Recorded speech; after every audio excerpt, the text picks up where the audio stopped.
విషాదయోగః చెప్పండి.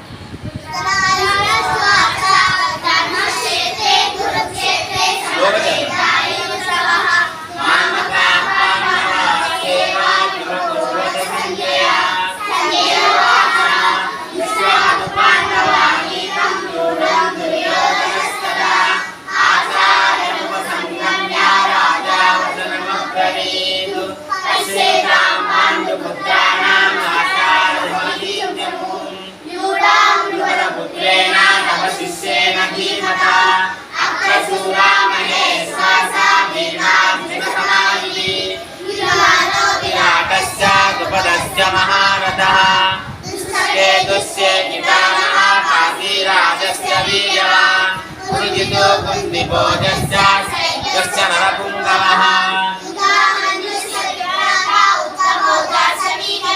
सौभद्रो द्रौपदेयाश्च सर्व एव महारथाः विशिष्टाये तानि बोधद्विजोत्तमा नायका मम सैन्यस्य सञ्जातं तावत्कलीमिते भवान् भीष्मस्य कर्णस्य कृपस्य प्रतिञ्जयः अश्वत्थामाविकर्णस्य सोमदत्तिस्तदेव च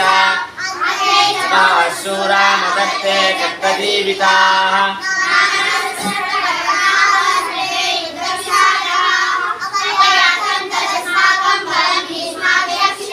पर्याप्तं दिदमे तेषां बलं भीमाभिरक्षितम् सर्वेषु यथा पाकमवस्थिताः विश्वमेवाभिरक्षन्तु भवन्तः सर्व एव हि हर्षं कुरु वृद्धः पितामहः सिंहनादं विनज्योत्यैः शङ्खं प्रतापवान् पनवानकपो मुखाः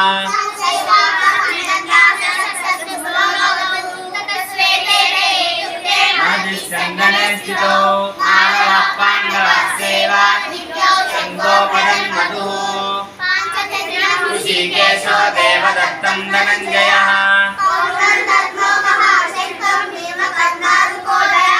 अनन्तविजयं राजा कुन्तीपुत्रो युधिष्ठिरः देवस्य सुघोषमणिपुष्पकौ शिखण्डी च महारथः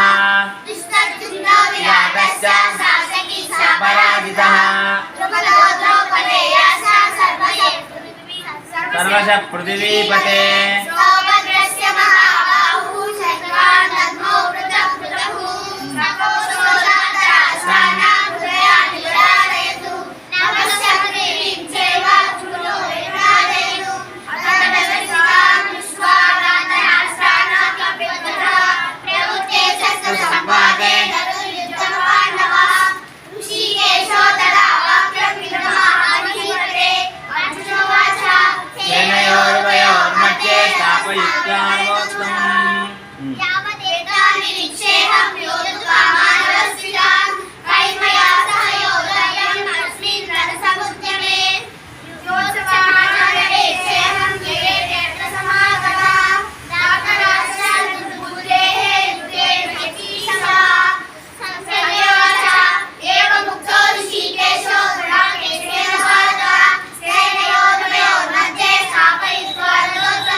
పాండురాజు ధృతరాష్ట్రుడు ఏమంటారు?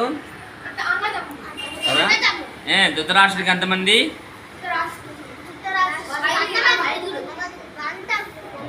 100 మంది ధృతరాష్ట్రుడికి.